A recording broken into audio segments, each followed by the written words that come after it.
Parte 3, download e upload de dados OpenStreetMap. Trataremos do download e upload de dados utilizando os principais programas. Além disso, mostrarei a conversão entre formatos de arquivos e os programas que realizam a importação e exportação dos dados para o banco de dados PostgreSQL. Aqui alguns dos principais formatos utilizados, sendo que os mais comuns são .pbf para grandes extensões e o .sm, que está em XML, para extensões menores, mas também encontrado para grandes extensões. Aqui os endereços para download dos dados, eu vou detalhar adiante na apresentação, esses endereços. Como eu disse, os formatos mais frequentemente utilizados são .sm, que seriam para download de dados de extensões menores, por exemplo, regiões, e o .pbf, que é o download de dados de grandes extensões como continente, planeta todo, né, a base toda do OpenStreetMap. Fazendo uma ressalva de que o .sm é também utilizado para grandes extensões, mas normalmente é quando baixamos regiões menores. O principal portal do OpenStreetMap, que é o osm.org, onde vocês podem fazer o download de dados. Os mais atualizados estão nesse endereço. Não é necessário entrar com a sua conta e a sua senha. Qualquer um pode fazer a busca, mesmo sem ter uma conta no OpenStreetMap. Algumas dicas para a busca são usar poucas palavras, né? Utilizar poucas palavras na busca e, além disso, evitar números em logradouros. Então, por exemplo, vocês têm que procurar pelo nome da rua, ou o nome da avenida, ou o nome da travessa, etc., evitando utilizar o número, né? Usar só o nome do logradouro. Conforme eu disse, nesse portal vocês encontram os dados mais atualizados do OpenStreetMap. Para escolher a área, além da busca pelo nome da região ou do local, vocês podem utilizar esses controles de zoom que estão em destaque aqui na direita, mais o controle mais vocês aproximam o mapa e o menos afasta o mapa. Além disso, vocês podem usar o cursor do mouse ou a rodinha do mouse também para movimentar o mapa. Fazendo a aproximação para a região que vocês querem, para a área que vocês querem, acende esse botãozinho aqui escrito exportar aqui em cima.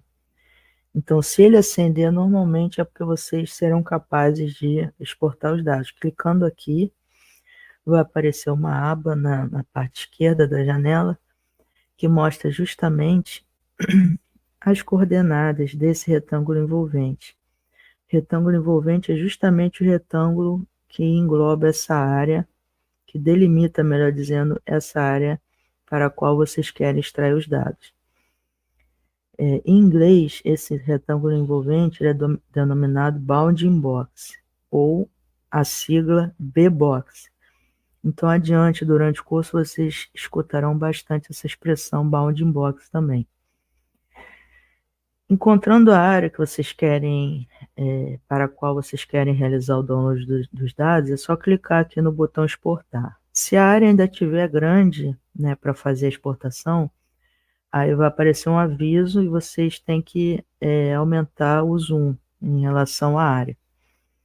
Além disso, tem uma opção que é um link que é disponibilizado embaixo dessas coordenadas, que é selecionar outra área manualmente. Clicando nesse link, vocês podem definir um retângulo aqui na área manualmente através do mouse. Já o repositório Planet OSM, ele corresponde aos dados que são copiados da base do OpenStreetMap, ou seja, ele é um espelho dos dados, e esses dados eles são atualizados semanalmente. Normalmente ela é utilizada para realizar o download de toda a base do OSM, naquele formato altamente comprimido, que é o .pbf. Mas também pode ser realizado download de regiões com grandes extensões, mas não todo mundo, né? Mas grandes extensões como o continente, por exemplo. Nesse caso, vocês podem salvar como um arquivo shapefile, que é o .shp, ou um formato compactado, que é algum zip. Aqui os dois endereços do site principal e da Wiki OpenStreetMap do projeto Planet OSM. Só para vocês terem uma ideia, em junho desse ano, foi realizado uma extração de todos os dados do mundo. Em .sm, esse tamanho chegou a 1764,5 GB. Extraindo no .pbf, que é o altamente compactado, esse volume de dados caiu para 128 GB. Então vejam que é menos do que 10% do tamanho original que foi exportado em .sm. Então, assim, sempre que forem obter dados de grandes regiões, optar pela extensão .pbf, porque depois vocês têm programas que fazem a conversão do .pbf para esse .sm. Ainda no Planet OSM, se vocês descerem nessa página, se for até o final da página, tem a estrutura de diretórios deles e tem as pastas dos dados, mas não só isso, tem as pastas de estatísticas, arquivos históricos, etc. Aqui já é o site GeoFabric, em que vocês podem realizar download de regiões menores, né? Não o mundo todo. Então aqui também é um espelho do OpenStreetMap, ele faz a cópia dos dados do OpenStreetMap. Aqui um destaque para a nossa região do país, né? No Brasil, mas também podemos fazer download de regiões específicas como Centro-Oeste, Nordeste, Norte, Nordeste, Sul. Aqui já nesses formatos, ó, .smpbf, .shape compactado, quando vocês baixarem, né, esses arquivos compactados para o computador, é só utilizar um descompactador, que aí vocês vão obter os shapefiles, e além disso em .sm compactado com boonzip. Fazendo um destaque aqui para a África, né, que temos alunos de fora. Da mesma maneira, vocês podem baixar todos os dados da África, mas também dados de alguma região, como Angola, Cabo Verde, etc. Um site muito interessante é o OpenStreetMap Data, em que vocês podem fazer extratos temáticos, dados do mundo todo, e sendo exportados em formato shapefile. Aqui são os extratos temáticos específicos, fazendo um destaque para as linhas de costa. Esse outro site é o OpenStreet Browser, também bastante interessante e intuitivo de utilizar. Nesses controles aqui de menu superior, vocês têm a lupa, que pode ser realizada a busca por uma localidade ou região. Veja aqui no exemplo da direita, eu busquei a expressão República Democrática do Congo. E além disso, vocês podem selecionar os objetos, tipos de objetos que vocês querem extrair. Então, temos agrupamentos temáticos como emergência, educação, saúde, comunicação, escritório, etc. Aqui na direita eu faço um destaque, né, desses agrupamentos temáticos. E aí vocês podem extrair os dados, né, fazer um download de dados tanto em .sm quanto no formato .geojson. Ambos esses formatos abrem normalmente no QGIS. Basta vocês fazerem a adição, né, do arquivo vetorial. Para quem usa ArcGIS, existe um aplicativo que é uma extensão que vocês têm que instalar, que é em código aberto, que é justamente para permitir vocês fazerem a importação desses dados OSM lá pelo ArcGIS. Aqui é o Overpass Turbo, que é uma interface para utilizar os dados do Overpass, a API Overpass. Usando essa aplicação, né, que a gente vai detalhar em partes adiante do curso, porque ela é muito utilizada, usando essa aplicação, eu faço uma consulta, eu obtenho aqui na direita o mapa, e eu posso extrair esses dados, ou seja, eu posso exportar os dados, fazer o download, nesses formatos daqui, .sm, .geojson, .gpx, que é um formato de trilhas, .kml, que é aquele formato nativo do MyMaps, do Google Maps. E é interessante também que eu posso salvar esse mapa aqui, tanto como uma imagem estática, que é o .png, como eu posso salvar como mapa dinâmico. E abrindo esse mapa dinâmico no navegador posteriormente, eu consigo clicar nos ícones e ver as informações do mapa. Além disso, eu posso salvar essas consultas que eu realizo aqui na esquerda para eventos futuros, ou seja, se eu sempre realizo a mesma consulta, eu posso salvá-la e depois utilizá-la em outros momentos. Aqui a página Wiki, OpenStreetMap, a seção específica sobre download de dados, aí já tem bastante informações, né, sobre o download. Entrando na parte do upload, o upload é quando você envia os dados para a base do OpenStreetMap. Temos a opção de enviar esses dados através dos 3 principais editores, o ID, o RapID e o JOSM, que a gente vai aprender também adiante no curso. Além disso, eu posso fazer aporte de dados através dos aplicativos para dispositivo embarcado, celulares, por exemplo, ou utilizando a API do OpenStreetMap. Aqui é um exemplo de envio de dados através do editor ID. Esse editor está acessível lá no osm.org e por meio dele eu consigo fazer edição, inclusão de dados e o envio para a base, diretamente para a base. Além disso, tem o RapID, que é um editor que conta com inteligência artificial, a gente vai aprender também adiante. Também da mesma maneira eu consigo colocar elementos aqui, alterar outros elementos e também enviar para a base. O editor Java, OpenStreetMap, que é comumente chamado de JOSM, também vocês vão aprender adiante, também permite vocês enviarem dados para a base. Aqui entrando nas aplicações específicas para os pontos de interesse, esse programa, né, ele funciona no navegador, diretamente no navegador, é o Map Complete. Por meio dele eu posso selecionar uma área, né, um local, buscar um local. E nesse local fazer a pesquisa de quais são os pontos de interesse próximos a esse local, que já foram mapeados. Para fazer a edição e envio dos dados, né, é necessário que você faça o login com aquela mesma conta que criou no OpenStreetMap. E como eu falei, ele funciona direto no navegador de internet. Se você não sabe o que é ponto de interesse, tem que voltar na parte 1 do curso, que lá eu explico o que é o POI.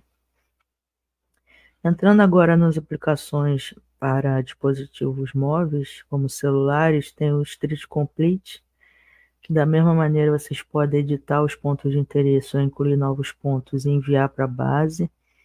Ele funciona para sistemas Android superiores à versão 5. Além disso, o Vesput também funciona para Android. Da mesma maneira, vocês editam pontos de interesse ou incluem novos pontos e enviam para a base. Aqui o Osmand, que é bastante robusto, ele não apenas permite vocês consultarem e editarem pontos de interesse, como também ele oferece navegação offline, ou seja, se vocês têm a pretensão de viajar para um local com internet fraca, né, sinal de internet fraco, da onde vocês estão, vocês podem baixar o mapa da região e aí quando viajarem vocês usam esse mapa no navegador, de modo offline, não precisa estar ligado na internet. Além disso, ele permite a criação de rotas, a inclusão de marcadores na viagem e etc. Ele tem bastante funcionalidade, é um aplicativo pago, porém ele tem uma conta gratuita que dá acesso a várias funções. Está disponível para vários sistemas também. Além disso, vocês podem usar a API Overpass, aí já para quem gosta de programação, e aqui tem também o endereço da API. Mais uma vez, aqui a Wiki OSM justamente na seção Upload, então vale a pena depois vocês entrarem nessa página aqui e consultarem outros detalhes em relação ao envio dos dados para a base. Entrando na parte dos conversores, eu vou mostrar dois conversores, o SM Convert e o SM to PGSQL. Esse primeiro, que é o SM Convert, ele realiza a conversão de dados entre todos esses formatos daqui, de OpenStreetMap. Aqui, novamente, a wiki do projeto SM Convert. Ele tem a vantagem de ser um conversor muito rápido. Aqui um exemplo de uma conversão da base mundial do OpenStreetMap, que foi realizada em 12 minutos apenas. Mas ele tem uma desvantagem grande, que é não realizar conexão com o banco de dados. Então, assim, se você só precisa de um conversor de dados, é importante utilizar o SM Convert, porque ele é bastante rápido. Agora, se você precisa de uma conexão com o banco de dados, aí tem que usar outro conversor que eu vou mostrar adiante, que é o SM2PGSQL. Essa aqui é uma ferramenta de linha de comando, que ela permite também conversão entre formatos de dados OpenStreetMap, e cabe ressaltar que é uma ferramenta que não só realiza isso, conversão, ela realiza várias outras ações. E aí, mais uma vez, eu convido todos a entrarem aqui no manual para verem as funcionalidades que é possível fazer. Mais uma vez, aqui a WikiOSM na seção específica dos formatos de arquivo OpenStreetMap. Vejam que tem uma subseção da seção Map Data, que é justamente a conversão entre os diferentes formatos OSM. Então, também convido a entrarem lá e dar uma lida nessa subseção. Conforme eu falei, esse conversor aqui, o SM2PGSQL, ele sim faz a conexão com o banco de dados. Se o banco de dados tem que ser o PostgreSQL. Agora, ele não é apenas só um conversor de dados, né? Um importador, exportador de dados para o banco Postgre. Ele tem uma série de outras aplicações que podem ser consultadas aqui nessa página de exemplos, para vocês verem toda a potencialidade da ferramenta. Conforme eu disse, como ele é um importador, exportador para o PostgreSQL, obviamente é necessário vocês terem instalado, né, no seu computador um banco de dados PostgreSQL, e é importante dizer que ele tem que estar com uma extensão denominada PostGIS. Porque essa extensão PostGIS é que vai conferir a capacidade desse banco de dados aqui de trabalhar com aqueles dados geográficos, com as feições propriamente ditas. Então, com essa extensão PostGIS, eu consigo armazenar numa tabela do banco de dados as expressões geométricas, né, das feições. Então, por exemplo, eu consigo guardar as coordenadas do ponto, da linha, do polígono, da área. Aqui, mais uma vez, o principal link dele, e embaixo a documentação para depois vocês consultarem. Uma observação para quem está usando Windows, essa parte aqui é uma parte extra do curso, né, a parte mais avançada. Mas quem estiver usando Windows e quiser instalar o PostgreSQL, ele já tem, né, na internet à disposição instaladores para o Windows que já vem com a opção de você instalar no final, né, das janelas lá, você tem a opção de instalar a extensão PostGIS. Para quem está usando o Linux, é só entrar aqui no site do projeto, postgresql.org, postgis.net, e seguir as orientações da instalação. Mais uma vez, obrigado à audiência, e convido a todos a continuarem a acompanhar o curso. Obrigado.